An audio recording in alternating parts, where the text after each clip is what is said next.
Is not a normal fellow. So నాకు అనిపించింది అక్కడ అతనితో మాట్లాడిన ఒక నైట్ మాట్లాడినప్పుడు సెక్షువల్ పర్వర్షను. అతను ఏంటంటే కొంచెం అప్పుడు భార్య కూడా వదిలేసింది అతన్ని. భార్య వదిలేసి ఆ తర్వాత అతను ఏంటంటే అక్కడ ఈ కొంచెం ప్రాస్టిట్యూషన్కి అలవాటు పడ్డాడు. విజయవాడకి వెళ్ళేవాడు. విజయవాడకి వెళ్తే కూడా అక్కడ రిక్షా ఎక్కి అక్కడికి వెళ్ళి అదంతా ప్రాస్టిట్యూషన్కి వెళ్ళినప్పుడు అక్కడ దాదాపు ప్రతిసారి అక్కడికి బయటకు వెళ్తే కనుక 1000-2000 ఖర్చు అయ్యేది ఇతనికి. ఇతనేమో మామూలు చిన్న తాపీ పనులు చేసుకుంటూ చేస్తున్న వాడికి చాలా ఖర్చు అయిపోయింది అనమాట.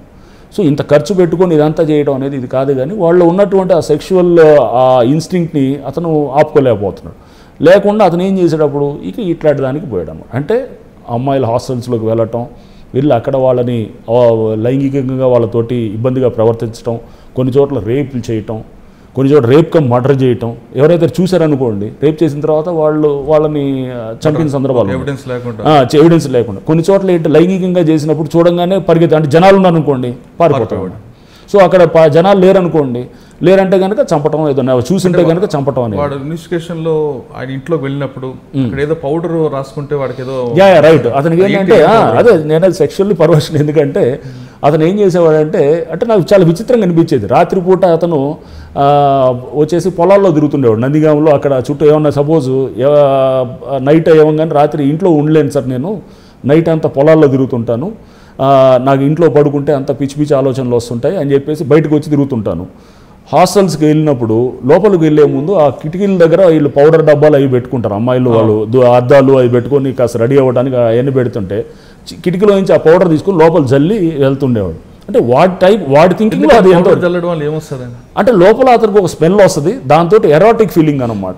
ఎరాటిక్ ఫీలింగ్ వస్తుంది అనేటటువంటి ఒక దీంట్లో ఉండేవాడు. అంటే is a sexually perverted fellow అండి. Is not a normal fellow, abnormalities ఉన్నాయన్నమాట. సో అది చూసినప్పుడు, అది విన్నప్పుడు నేను అనుకున్నా there is some serious abnormal అంటే డిజార్డర్స్ ఉన్నాయి వ్యక్తిలో, ఇతను ఏంటంటే డీవియంట్ బిహేవియర్ ఉన్న వ్యక్తి అనేసి ఇది ఉండిందనమాట అనుకోండి. సో దానికి తగ్గట్టు ఓకే, అతను క్రైమ్ చేసేవాళ్ళంతా కూడా కొంత ఇట్లాంటి డీవియంట్గా ఉండేవాళ్ళు ఉంటారు. అంటే ఈ టైప్ ఆఫ్ క్రైమ్ అంతా is fitting in to that ఇదనమాట. సో నేను అతన్ని తప్పట్టం కన్నా అతని బిహేవియర్ని చూస్తున్నాం. ఇట్స్ నాట్ దట్ సత్యం బాబు అతను ఏమిటంటే అతనితో we don't have anything person. నాకు అప్పుడు చూసిన తర్వాత మళ్ళీ ఎప్పుడు లేదు, ఈ మధ్య ఎప్పుడో చూసేది తప్ప కానీ, ఏది కోర్టులో ఇది వచ్చిన తర్వాత టీవీలో చూడటం తప్ప కానీ. So what personally we have, నేను ఇప్పుడు ఎక్కడో ఆ రాష్ట్రం కాకుండా వేరే రాష్ట్రంలో పనిచేస్తున్నాను. అంటే మీరు చెప్తున్నట్లు కేసు ఇవాళ కాదు రేపైనా ఎల్లుండైనా సార్ 100% అండి. సో మీరు రాసి తీసుకోండి. మీరు అప్పుడు వచ్చి మళ్ళా ఏమండి వేరే వాడిని చేశారు, రేపు సిబిఐ కానీ లేకపోతే ఎఫ్బిఐ కానీ హైకోర్టు ఆధ్వర్యంలో దర్యాప్తు చేసిన వాళ్ళు, లేకపోతే సిఐడి కానీ లేకపోతే అక్కడ విజయవాడ పోలీస్ కానీ అని అంటే కనుక మీరు వచ్చి నన్ను అడగండి. అప్పుడు 2 ఇష్యూస్ బయటకు వస్తున్నాయి సార్. ఒకటి మీరు అన్నట్లు 100% సత్యం బాబు అయ్యాడు అనుకోండి. ఇప్పుడు అవతల పార్టీ కోర్టు తీర్పుని ధిక్కరించి సత్యం బాబుని ఫిక్సప్ చేశారని ఒకటి రావచ్చు. సత్యం బాబు రీఇన్వెస్టిగేషన్ తర్వాత చెప్తున్నా, సత్యం బాబు కాకుండా వేరేవాడు వచ్చాడు అనుకోండి, అప్పుడు సత్యం బాబుకి ఆల్రెడీ హైకోర్టు తీర్పు ఉంది కాబట్టి హైకోర్టు మేము చెప్పిందే కరెక్ట్ అని కూడా పాయింట్ చేయొచ్చు. ఇక్కడ ఏది జరగవచ్చు అంటారు? లేదు, ఇప్పుడు 2 విధాలు. ఒకటంటే మీరు అనేది ఫస్ట్ విధానం, ఫస్ట్ మీరు చెప్తుంది ఏంటంటే సత్యం బాబు ఇతను కాదు. ఇప్పుడు ఆల్రెడీ ఇన్వెస్టిగేషన్ చేస్తున్న టీం శ్రీకాంత్ గారు చేస్తున్నారు. అవును, అక్కడ చేస్తున్నారు. వాళ్ళ ఇన్వెస్టిగేషన్ లో కూడా సత్యం బాబే వచ్చాడంటే కావాలని ఫిక్సప్ చేశారు. ఆల్రెడీ పోలీస్ చేసింది వాళ్ళ తప్పుల్ని అందుకోసమే కదా. ఇప్పుడు అదే నేనేది వాళ్ళకి ఎలా కావాలో దర్యాప్తు అనేది అలా ఆయేషా మీరా వాళ్ళ తల్లి ఎలా కావాలో అలా దర్యాప్తు జరగనిస్తే బెటరు. రేపు మీరు సరే అక్కడ లోకల్గా పోలీస్ చేస్తున్నారు, వాళ్ళు కూడా మంచి ఎమినెంట్ టీం ఉన్నారు. మన అక్కడ గౌతమ్ సవాంగ్ గారు సిపిగా ఉన్నారు, is a very fine police officer. Srikanth గారు అక్కడ డిఐజీ ఉన్నారు, is also one of the fantastic. వాళ్ళంతా మంచి టీం అండి, మంచి టీము. ఎప్పుడు ఆ మంచి టీం చేసిన దాన్ని కూడా నమ్మలేదు అని అంటే కనుక రేపు వీళ్ళకి ఎలా కావాలో అటువంటి టీంతో పెట్టిస్తేనే అయిపోద్దేమని నేను అనుకోవటం. అంటే బహుశా హైకోర్టు ఆధ్వర్యంలో కూడా చేస్తే కూడా అది కూడా ఒక తెలుస్తుంది ఏమని అనుకుంటున్నారు. టీము హైకోర్టుకి ఎప్పటికప్పుడు సబ్మిట్ చేస్తారు, ఎప్పటికప్పుడు చేస్తారు కాబట్టి హైకోర్టు మానిటర్ చేస్తుంది కాబట్టి వస్తే వెల్ అండ్ గుడ్.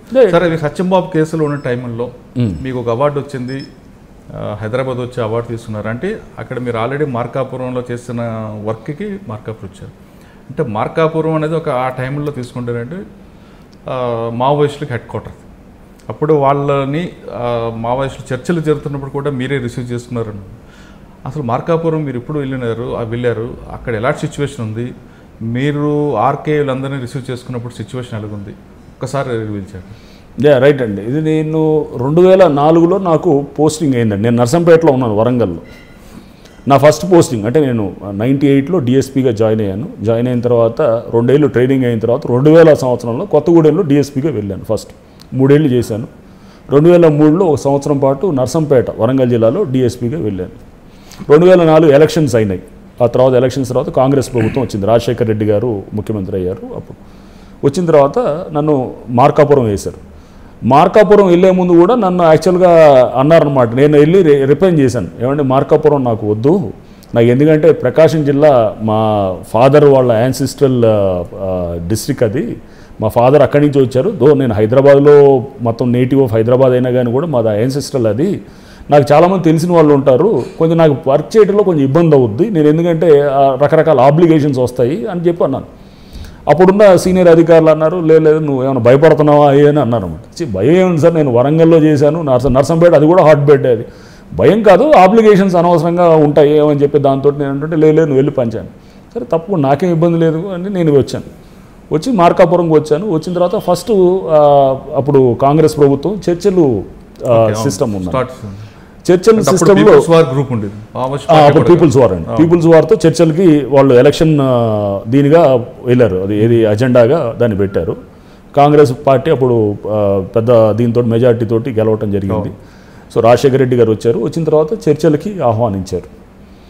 అప్పుడు చర్చలు టైం నడుస్తున్న టైంలో చర్చలు ఇంకా వస్తున్నారనమాట. అక్కడ ఏంటంటే మార్కాపురం మీరు అన్నట్టు అప్పుడు ఆంధ్ర నక్సల్స్కి సెక్రటేరియట్ అంటారనమాట, అంటే హెడ్ క్వార్టర్స్ లాగా.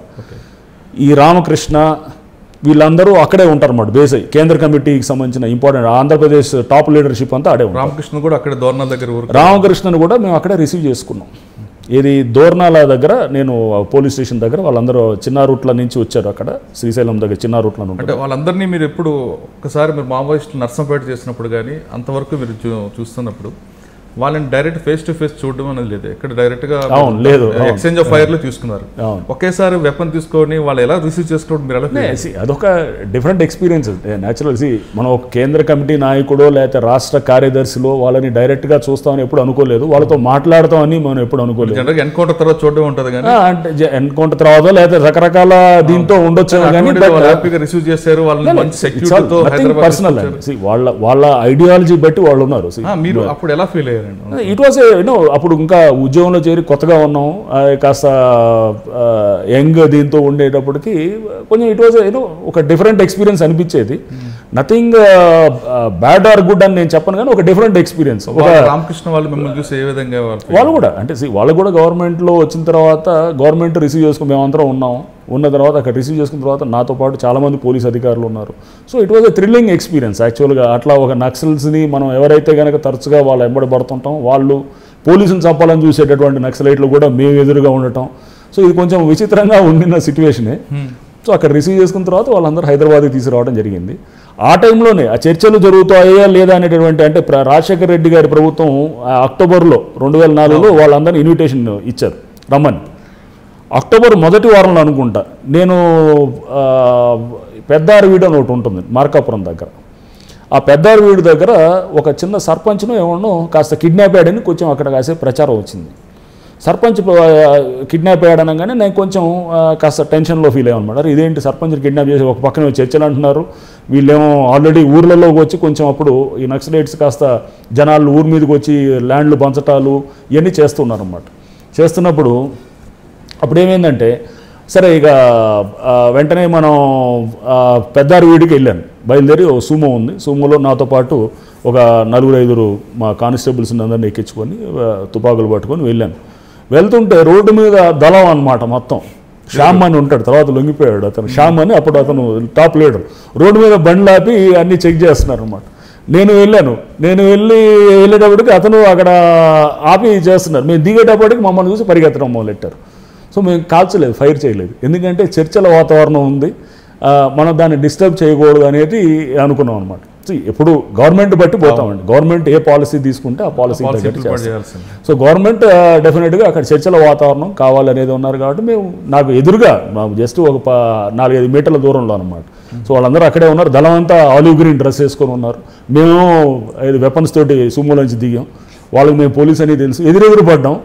బట్ ఏమి ఫైరింగ్లు కానీ ఏమీ చేసుకోకుండా వాళ్ళు వెళ్ళిపోయారు. వెళ్ళిపోయిన తర్వాత ఏబీకే ప్రసాద్ గారు రాశారు ఒక దీంట్లో ఆర్టికల్లో కూడా అప్పుడు ఇది ఇట్లా అంటే ఈ వాతావరణం ఉండాలన్నారు కానీ బట్ ఆ వాతావరణం ఎక్కువ రోజు లేదు.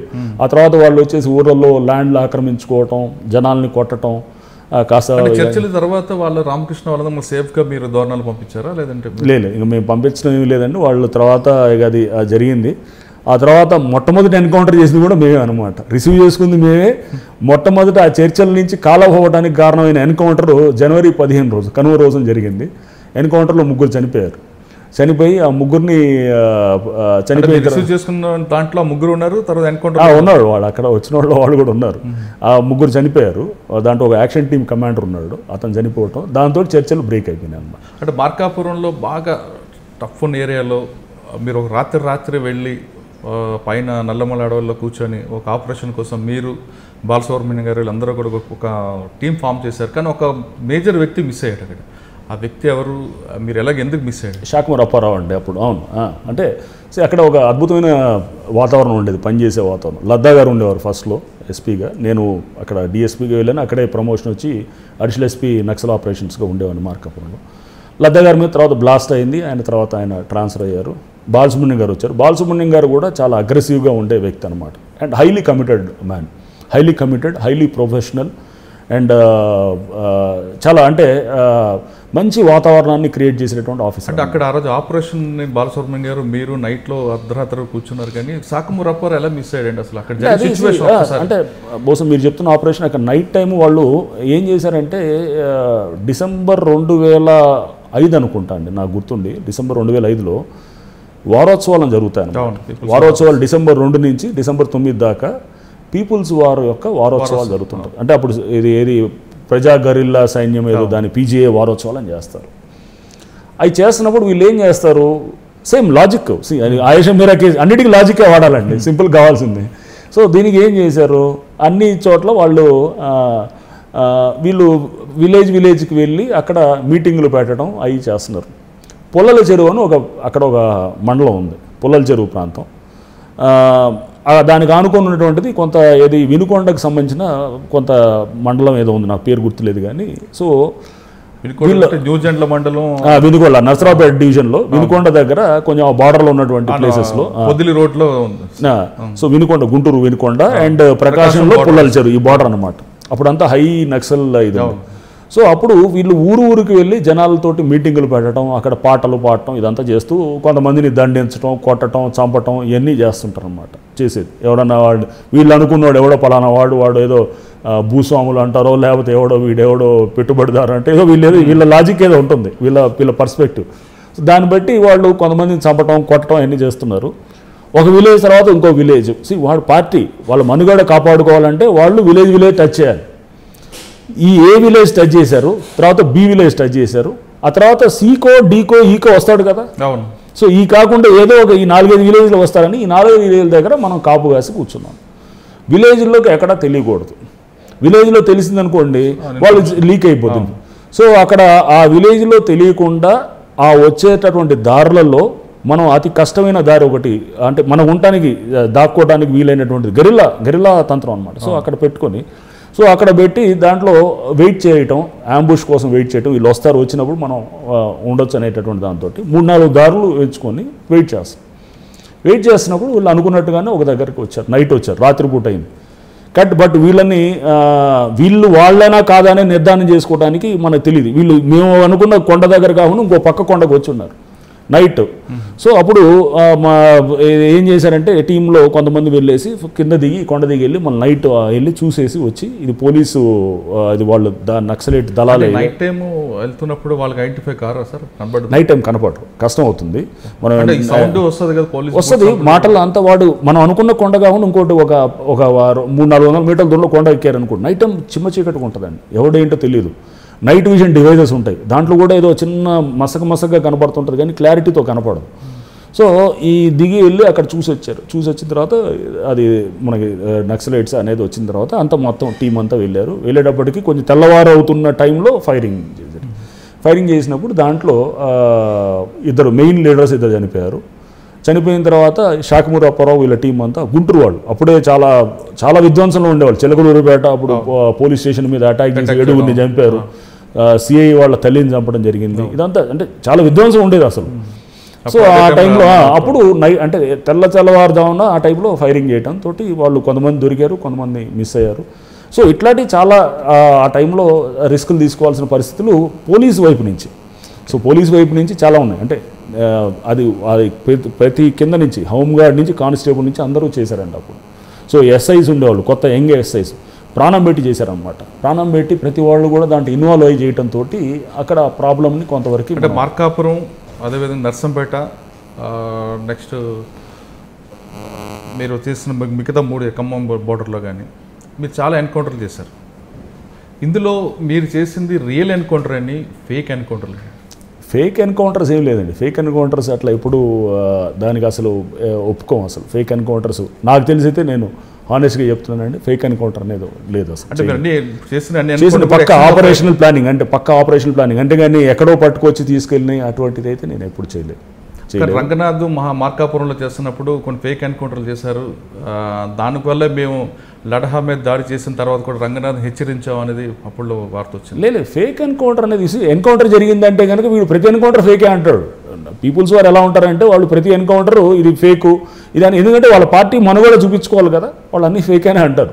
సో న్యాచురల్గా వాళ్ళు ఏంటంటే వాళ్ళు డిఫెండ్ చేసుకోవాలి, వాళ్ళల్లో ఆత్మస్థైర్యం పెంచాలి కేడర్లో. ఇది ఫేక్ ఎన్కౌంటర్ పట్టుకెళ్ళారని అంటే, అంతేగాని మేము వెళ్ళి రాత్రిపూట అక్కడ అంతా చేసాం ఇదంతా వాళ్ళకి తెలియదు. ఇప్పుడు మీకు ద్వారా చెప్తున్నాను, వాళ్ళకి ఎవరికి తెలియదు, ఇప్పటికీ తెలియదేమో నాకు తెలిసి. సో వాళ్ళు ఏమనుకుంటారు, పట్టుకున్నారు, నైట్ ఏదో వచ్చారు, ఇక్కడికి వచ్చి ఏదో పట్టుకొని ఇద్దరిని చంపారు, ఇట్లా బయటికి ప్రచారం చేస్తారు. అంటే కేడర్లో ఆత్మస్థైర్యం పెంచడానికి కూడా వాళ్ళు చూస్తారు. దానికోసం మీకు కూడా ఒక వార్నింగ్ ఇచ్చారు మీరు, ప్రకాశం జిల్లా వార్నింగ్ చూడండి ఏం చేశారంటే, వాళ్ళు వార్నింగ్ ఇస్తారు, మేము వార్నింగ్ ఇస్తామండి, అదేముంటుంది. వాళ్ళు మాకు ఇచ్చినప్పుడు మేము కూడా ఎంతమంది తీసుకున్నారు పీపుల్స్ వార్ నుంచి, ఎన్నిసార్లు వచ్చిందండి వార్నింగ్? వాళ్ళు ఎవరో డీసీ అక్కడ ఉన్న రాష్ట్ర నాయకత్వం అప్పుడు లద్దా గారి మీద బ్లాస్ట్ చేసిన తర్వాత నాకు కూడా వాళ్ళు అన్నారనమాట, రంగనాథ్ ఓఎస్డి ఇతను కూడా ఎక్కువ చేస్తున్నాడు, నెక్స్ట్ ఇతను కూడా వదలము, ఇతని సంగతి తెలుస్తాం అంటే, వాడు వదిలేదేంది మేము చూస్తామని చెప్పి మేము అన్నాం.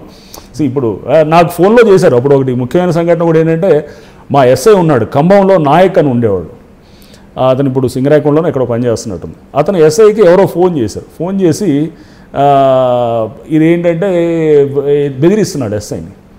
ఆ వాయిస్ నేను ఎక్కడో విన్నాను, అతను టాప్ నక్సలైట్ లీడర్ అనమాట. ఆ వాయిస్ విన్న ఇదైతే వెంటనే నాకు ఎస్ఐ నాకు ఫోన్ చేసి చెప్పాడు, సార్ నాకు ఎవడో బెదిరిస్తున్నాడు ఫోన్ చేసి.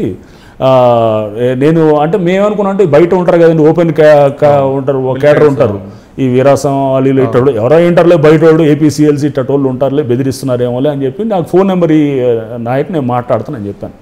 నాయక్ అతను అప్పుడే వచ్చిన కొత్త చేరిన కుర్రవాడు, 2002 బ్యాచ్ ఎస్ఐ, 2005లో ఇదంతా, 2005 2006లో. సో అయితే అప్పుడు మేము జస్ట్ ఆ టైంలో ఫోన్ చేసి నాయక్ చెప్తే నేను వెంటనే నా ఫోన్ నెంబర్ తీసుకుని నేనే ఫోన్ చేసేవాళ్ళకి. చేస్తే అతను మాట్లాడుతుంటే అతను నేను పలానా ఓఎస్డీ అని అర్థమైంది, అడిషనల్ ఎస్పీ అని. నన్ను ఏరావరా అని మాట్లాడుతుంటే అతను గొంతు నేను గుర్తుపెట్టాను, ఎందుకంటే వాళ్ళు ఇచ్చిన మీట్స్లో కానీ అక్కడ వాయిస్ బట్టి నేను గుర్తుపెట్టాను. నా దగ్గర రికార్డు ఉండేది, అది ప్లే చేస్తూ వింటుండేవాడిని, మైండ్లో రిజిస్టర్ అయిందన్నమాట. అరే నువ్వు పలానా వాడివి కదా అని అనగానే షాక్ అయ్యాడు. సో షాక్ అయితే నేను ఇక వెంటనే వాడు నిజమైన టాప్ లీడర్ అనమాట. ఇక అప్పుడు మాట నేయాల్సింది, వాడు నన్ను చంపితే నువ్వు నన్ను చంపేది, నీ సంగతి చూస్తాను, ఇట్లా మాట పెరిగింది. సో అది అంటే అదొక అంటే చెప్తున్నాను అనమాట. అంటే ఆ టైంలో వేడిలో చాలా జరుగుతాయి అనమాట. చంపుతా అంటే రిస్క్ అందరూ చేస్తారు, నాతో పాటు ఎస్పీ గారు, లేకపోతే కింద ఉన్న డిఎస్పీలు, ఇన్స్పెక్టర్లు, ఎస్ఐలు, కానిస్టేబుల్లు, హోంగార్డు, ప్రతి వాడు రిస్క్ తీసుకొని చేశారండి. ప్రాణం అనమాట. అంటే ఏదో అటు ఇటు మీరు కొంచెం చిన్న రాంగ్ స్టెప్ వేస్తే ప్రాణం పోద్దాం అనమాట. సో దీన్ని ఎందుకు చేసాం, ఇదంతా చేస్తుందంటే ఏంటంటే ఆ ప్రాంతం మళ్ళీ సురక్షితంగా ఉండాలి. మొన్న ఈ మధ్య ఇప్పుడు వెళ్ళాను మార్కాపురంకి, చాలా 10 ఏళ్ల తర్వాత వెళ్ళాను, చాలా ప్లెజెంట్గా అనిపించింది. అదే అడవుల్లో నుంచి వెళ్ళాను, హాయిగా వెళ్ళాను, ఇంతకుముందు అట్లా పరిస్థితి లేదు, వెళ్ళే పరిస్థితి లేదన్నమాట. బండ్లు వెళ్ళాలంటే చీకట్లో వెళ్ళాలి, బండ్లు మారుకుంటూ వెళ్ళాలి. ఇప్పుడు అంతా మధ్యలో ఆగుతూ అక్కడ ఏదో అడవుల్లో కాస్త ఆగి పక్కన ఏదో పిక్నిక్ లాగా చేసుకుంటూ అట్లా వెళ్ళాం సరదా. సో ఒక ప్రాంతం అంతా ఇప్పుడు చాలా ఫ్రీ అయిపోయింది అన్నమాట. సో మన కాంట్రిబ్యూషన్ వృధాగా పోలేదు. ఇప్పుడు మళ్ళీ ఆ ప్రాంతంలో చాలా సుభిక్షంగా అంటే హాయిగా ఉంది, అక్కడ పీస్ఫుల్గా ఉన్నారనేది. బట్ నక్సలైట్ దీంట్లో అంటారా, వాళ్ళు కొన్ని ఏదైతే సమస్యలు రైజ్ చేస్తున్నారో ఆ సమస్యలు మనం ఎప్పుడు కూడా గుర్తుపెరిగి ఉండాలి. ఎందుకంటే వాళ్ళు అక్కడ కొంత ఫండమెంటల్ క్వశ్చన్స్ కొన్ని లేపుతారు, దాన్ని అడ్రస్ చేయగలిగేటువంటి సిస్టమ్ కూడా ఉండాలన్నమాట. సో మనం ఏంటంటే అక్కడ బీదవాళ్ళని దోచుకుంటున్నారు అనేది ఉంది అనుకుంటే మీరు బీదవాళ్ళని కాపాడేటటువంటి స్టేజ్ మనం నక్సలైట్లని తీయటం అనేది దాంతో పరిష్కారం కాదన్నమాట. అక్కడ సామాజిక సమస్యని అక్కడ ఉన్నటువంటి ఆర్థిక పరిస్థితులను అన్నింటినీ కూడా తీసుకుంటూ బీదవాళ్ళ పక్షాన ఉండి మనం చేస్తే కనుక నక్సలైట్స్ అవసరం ఏముంటుందండి?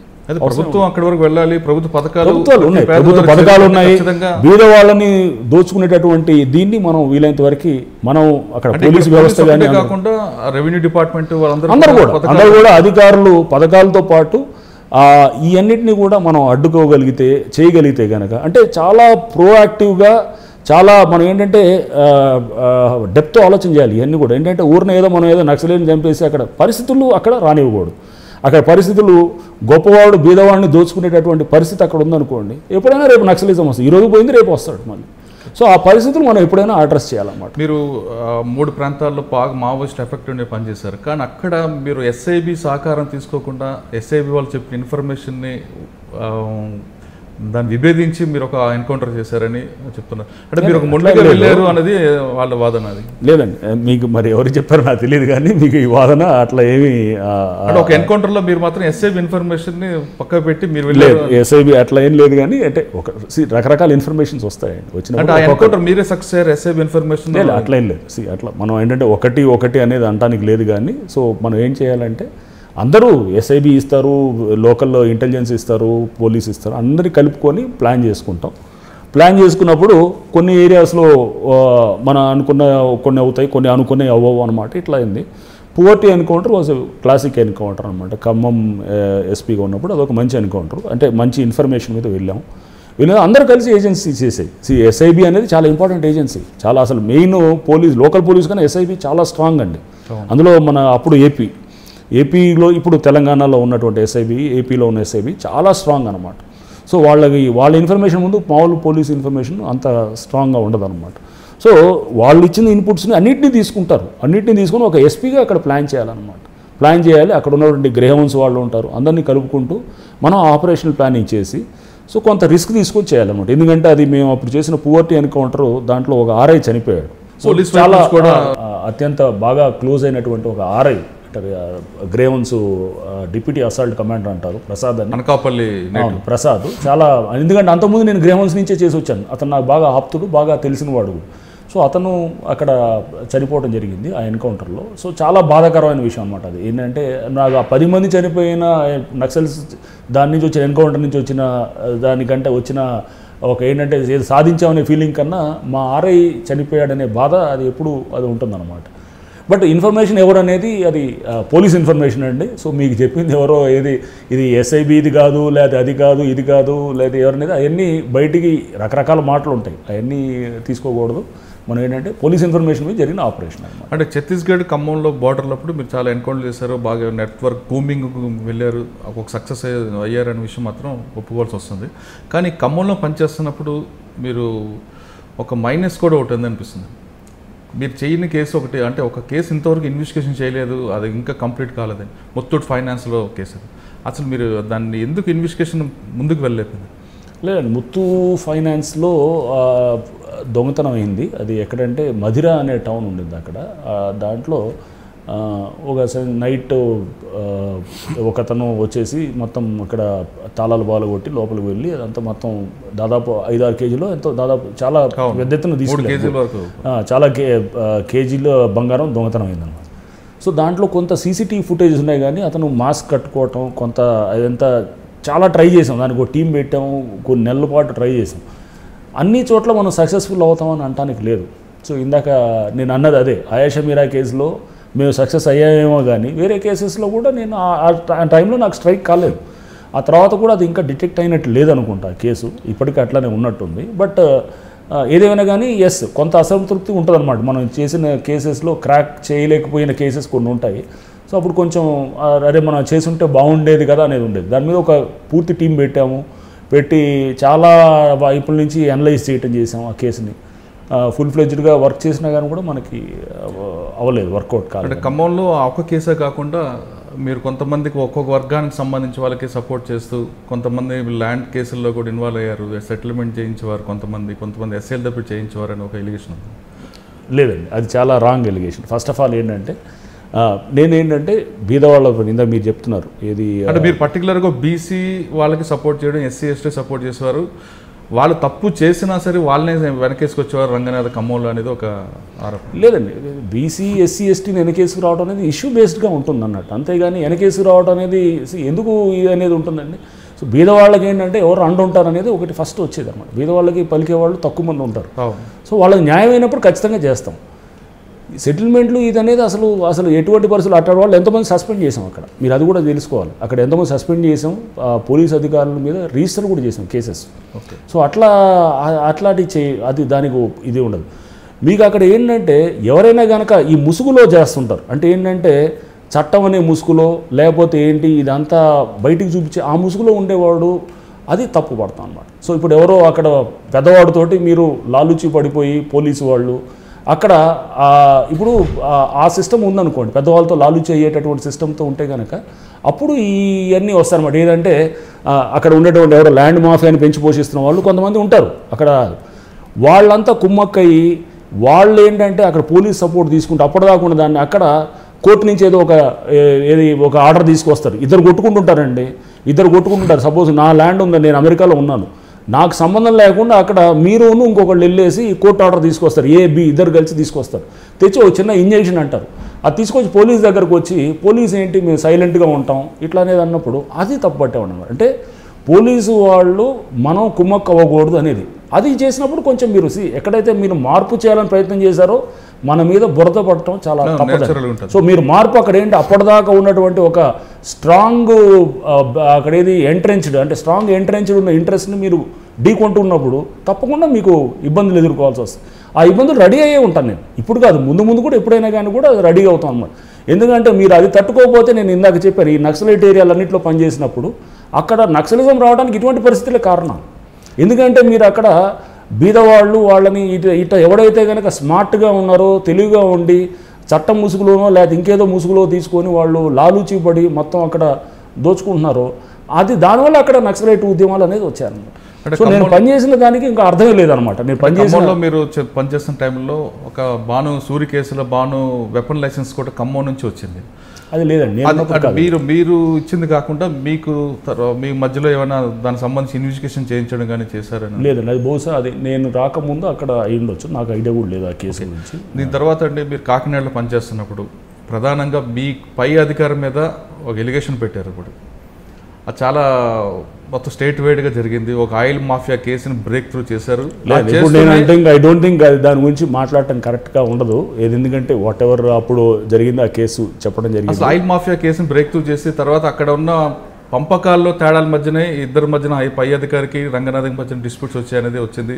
మీరు కూడా పై అధికారుల మీద మీరు డీజీ వరకు కంప్లైంట్ ఇవ్వడం, తర్వాత ఇంకొక ఆఫీసర్ దాని మీద ఇన్వెస్టిగేషన్ చేయడం, అప్పుడు I think Eluru range DIG Ravi Gupta గారు రిపోర్ట్ రావడం, ఇవన్నీ కూడా ఇన్వెస్టిగేషన్ జరిగాయి. తర్వాత కానీ ఎందుకు ఆ కేసు సైలెంట్ అయిందండి?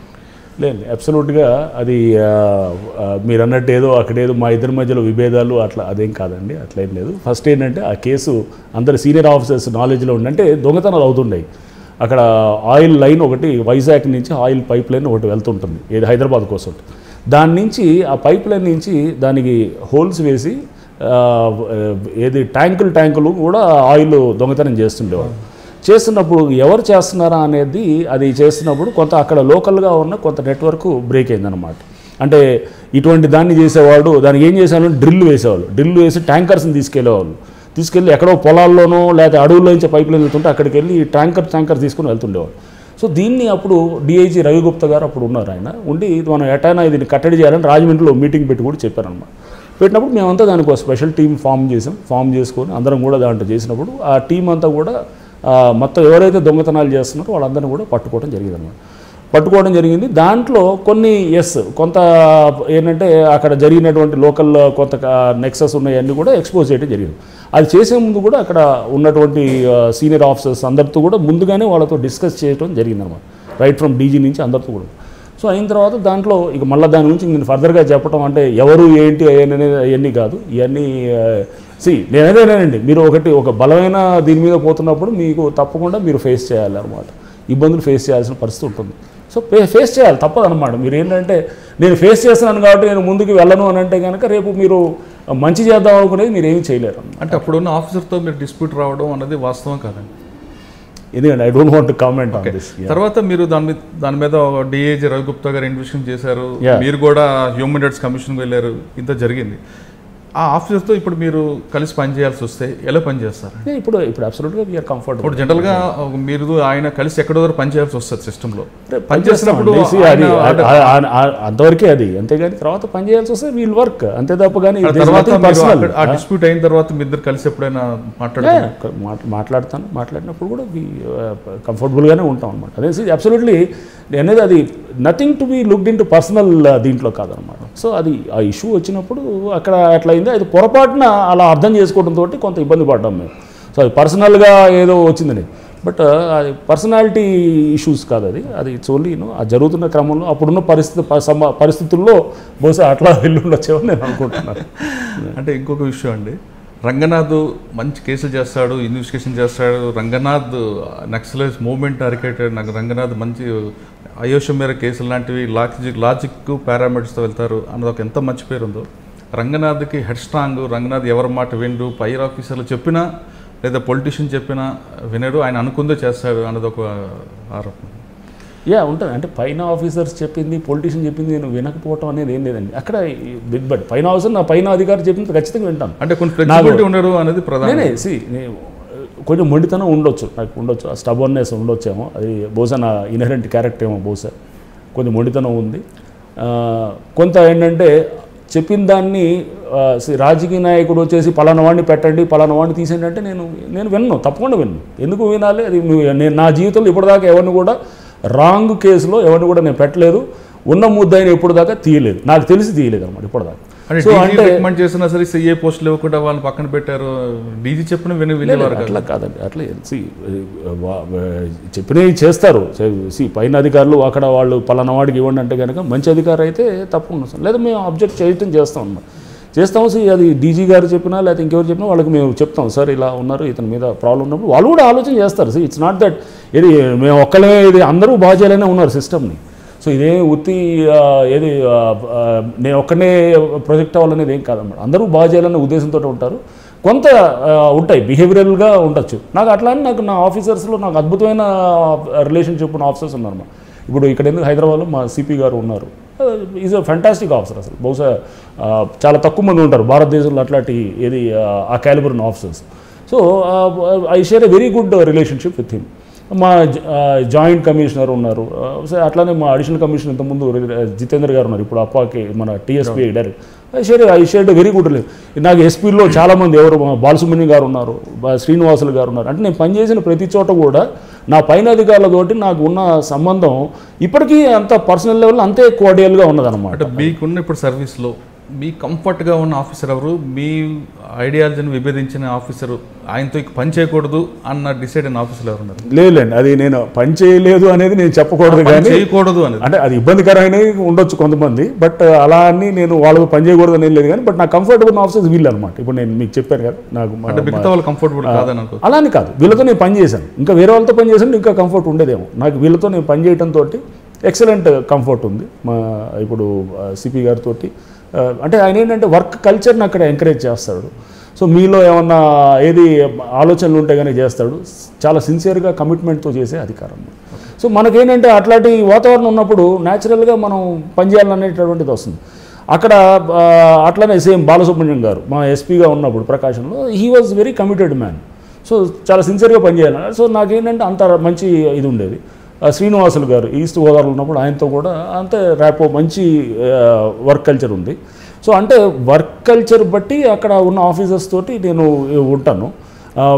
కొంత ఇబ్బందికరమైన ఉంటే కనుక ఆఫీసర్స్ తోటి ఉంటే కనుక నేను డైరెక్ట్గా కొంత అంటే నేను కంఫర్టబుల్గా లేనని వాళ్ళకి నేను డైరెక్ట్గా చెప్తాను. అంటే ఇండికేషన్ అని కాదు, నేను నాకు కొంత నేనేంటంటే లేదు ఇది కరెక్ట్. నేను సపోజ్ ఆఫీసర్కి కంప్లైంట్ ఇచ్చేవారా? లేదు, అట్లే కంప్లైంట్స్ ఏమి ఇప్పుడు లేదు. కంప్లైంట్స్ ఇప్పుడు మీ సుపీరియర్ కాకుండా మీ సబార్డినేటర్లు తీసుకుంటే మీతో ఇంతకాలం పనిచేసినప్పుడు జస్ట్ లైక్ మీ ప్రసాద్ గారి పేరు చెప్పారు, అలాగే మీతో ఇంతవరకు రేపు పలానా ఆఫీసర్, పలానా ఎస్ఐ, ఐ థింక్ లేదంటే ఇన్స్పెక్టర్, వీళ్ళిద్దరూ బాగా వర్క్ చేశారు ఒక టీం మీకు ఏమైనా ఉందా? అటువంటి ఆఫీసర్లు ఎవరైనా మీరు ఐడెంటిఫై చేస్తున్నారు?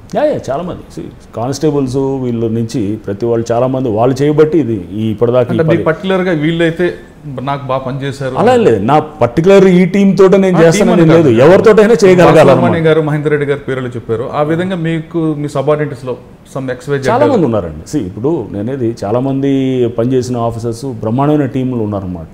సో మనకన్నా తెలివిగా ఆలోచన చేసే మెంబర్స్ ఉంటారు. కానిస్టేబుల్స్ కూడా మనకన్నా యాక్టివ్గా, అంటే ఒక ఎస్పీగా నేను ఆలోచించాను కానీ చాలా బాగా ఆలోచన చేసే వాళ్ళు ఉంటారు. వాళ్ళ తీసుకొని ఆ ఇన్పుట్స్, ఆ వాతావరణం మనం క్రియేట్ చేయాలి అక్కడ, అంతే అనమాట. కానిస్టేబుల్స్ తోటి హోంగార్డ్, మీకు చెప్పాను ఆయేషా మీరా కేసులో ఆ ఆలోచన ఇచ్చింది అతను అక్కడ ఉన్నట్టు కానిస్టేబుల్. సో అక్కడ కోర్ట్ కానిస్టేబుల్. సో అంటే ఆ వాతావరణం క్రియేట్ చేస్తే సక్సెస్ అంటారు. అంతే, డెఫినెట్గా ఎవరికైనా కానీ కూడా ఒక్కడే మనం చేస్తే కనుక ఏం కాదు. ఆ టీం వర్క్ ఉండాలి.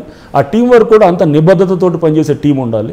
ఆ పనిచేసే టీము అప్పుడు వాళ్ళు ఆ నిబద్ధతోటి పనిచేసే టీం తోటి మనం అద్భుతాలు చేయొచ్చు అనేది అంటే నేను అనుకుంటానండి అట్లా.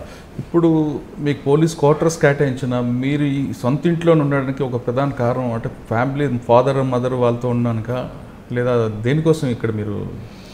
ఇది మా సొంత ఇల్లేనండి. సో మేము 1979లో మా నాన్నగారు అప్పుడు సర్వీస్లో ఆయన అప్పుడు మా నాన్నగారు రిటైర్డ్ ఐఏఎస్ ఆఫీసర్. అప్పుడు ఇది చాలా అవుట్స్కర్ట్స్లో ఉండేది ఈ కాలనీ అనమాట, ఇదంతా కూడా. సో ఇప్పుడేమో ఇది సిటీ, ఇది హార్ట్ అయింది. సో వన్ ఆఫ్ ది మంచి కోర్ ఏరియాస్ అయింది. సో ఎప్పుడో కట్టుకున్న ఇల్లు ఇది. సో దాదాపు 30 ఏళ్ల క్రితం కట్టుకున్నాం. మా ఫాదర్ దగ్గర ఏంటంటే ఇన్నాళ్ళు నేను వర్క్ చేసి ఎప్పుడు కూడా మా ఫాదర్ దగ్గర లేను. మా ఫాదర్ సుబ్బయ్య గారు రిటైర్డ్ ఐఏఎస్ ఆఫీసర్, 80+ ఉంటుంది. సో మంచి హెల్తీగా ఉంటారు. సో మా ఇంట్లో ఏంటంటే ఒక హెల్తీ వాతావరణంతో అందరం కలిసి మనవాళ్ళు మనవరాళ్ళతో కూడా మా నాన్నగారు వాళ్ళు ఉంటే కనుక, మా మదర్ నా చిన్నప్పుడే అంటే 2000 కొత్తగూడెంలో డిఎస్పీగా చేరినప్పుడు అప్పుడే చనిపోయారు క్యాన్సర్ తోటి. సో 17 ఏళ్ళ నుంచి మా ఫాదర్ ఒకళ్ళే ఉంటారు. సో మాకు మంచి అవకాశం ఇప్పుడు మా నాన్నగారి దగ్గర ఉంటారు. నాన్నగారు చూసుకోవచ్చు. ఒకప్పుడు తిరిగిన గల్లీలో అందరూ ఉంటారు ఇక్కడ, అందరూ తెలిసిన వాళ్ళే ఉంటారు, అందరూ నాకు తెలిసిన వాళ్ళే ఉంటారు. సో ఇదంతా గల్లీలు కాబట్టి అందరూ తెలిసిన వాళ్ళే ఉంటారు కాబట్టి నాకు కంఫర్ట్ వాతావరణం ఉంటుంది. సో ఇదే ఇల్లు, ఇదే మేము ఇదే అందరం కలిసే ఉంటాం ఇంట్లోనే. సో వీఆర్ వండర్ఫుల్ ఫ్యామిలీ అనమాట, అట్లా అన్నట్టు. అంటే మీది లవ్ మ్యారేజ్, అరేంజ్ మ్యారేజ్? మా అరేంజ్ మ్యారేజ్ అండి. సో నా మిసెస్ లక్ష్మీ లావణ్య. సో చాలా ఏంటంటే దైవభక్తి ఎక్కువ అండ్ యూనో మంచి గృహిణి అండ్ వెరీ కంఫర్టబుల్ నాకు లైఫ్ పార్ట్నర్. పిల్లలు 2 ఉన్నారండి. మా పాప రుషిత, బాబు కౌశిక్ అనమాట. సో పాప మొన్న ఇంటర్మీడియట్ అయిపోయి లాలో చేరింది. బాబు వచ్చేసి 10th క్లాస్లో ఉన్నాడు. సో ఇది మా చిన్న ఫ్యామిలీ. మీకు ఈటీ ఏదండి? ఉదయం నుంచి సాయంత్రం వరకు ట్రాఫిక్, ఇది మొత్తం హెడ్ స్ట్రాంగ్ అయిపోయి హెడ్ అంతా హీట్ ఎక్కినప్పుడు కొంచెం రిలాక్స్ అవ్వడానికి ఏం చేస్తుంటారు? నేను బుక్స్ చదువుతానండి. కొంచెం బుక్స్, ఒకటి పాటలు బాగా వింటాను. పాత పాటలు, కొత్తవి కాదు, పాత పాటలు అవి వింటాను. బుక్స్ ఈ మధ్య కొంచెం అంబేద్కర్ దీనికి సంబంధించిన బుక్స్ కొంచెం ఎక్కువ చదువుతున్నాను. హూ ఆర్ శూద్రాస్ అదొక బుక్ ఈ మధ్య చదివాను. Annihilation of cost.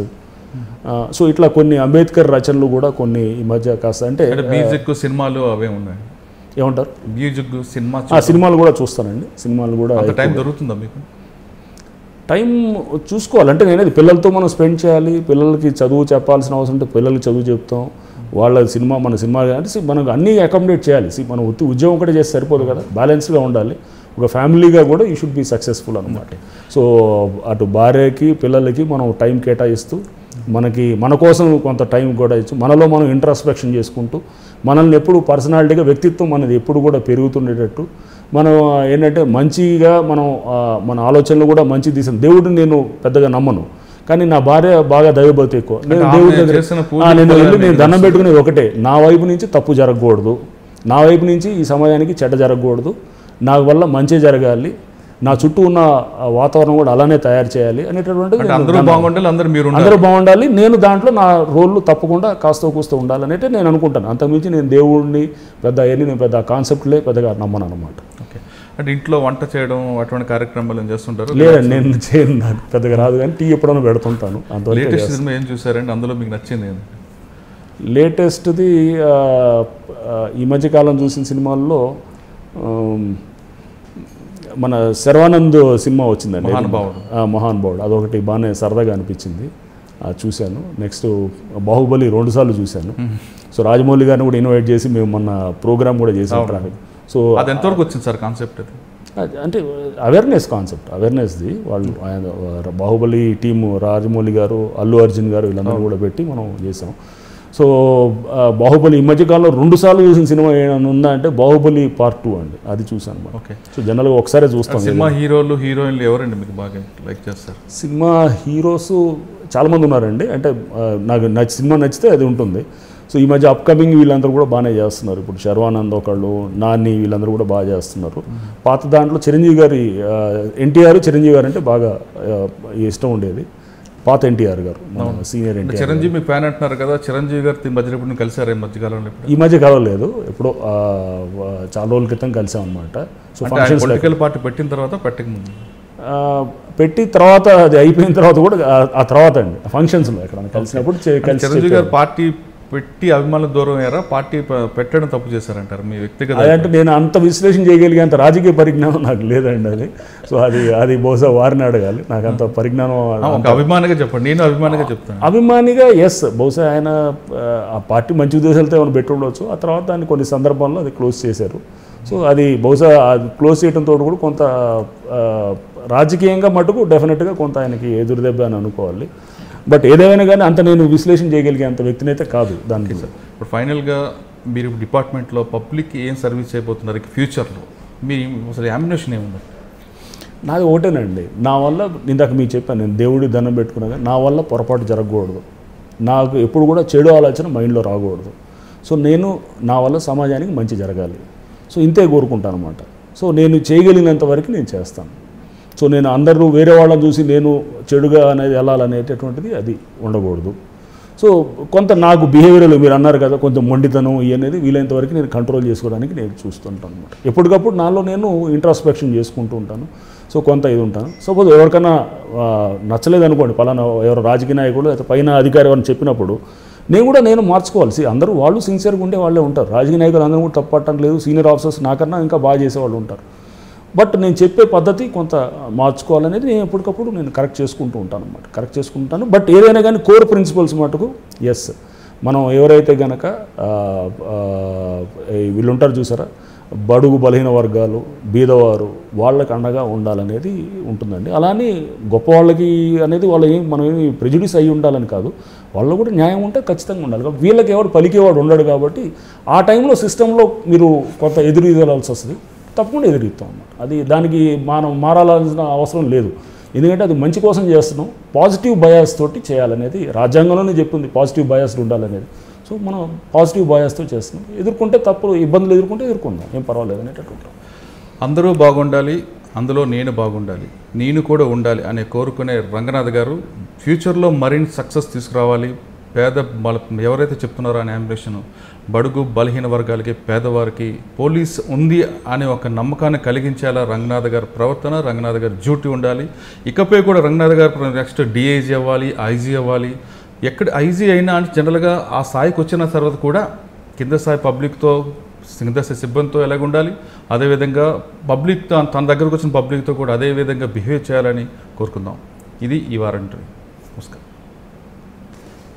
I am Ranganath, DCP Traffic, working in Hyderabad city. I have just now given an interview to Muralidhar of iDreams. So please do watch it, and any comments, please post. I'll be very happy to see those comments.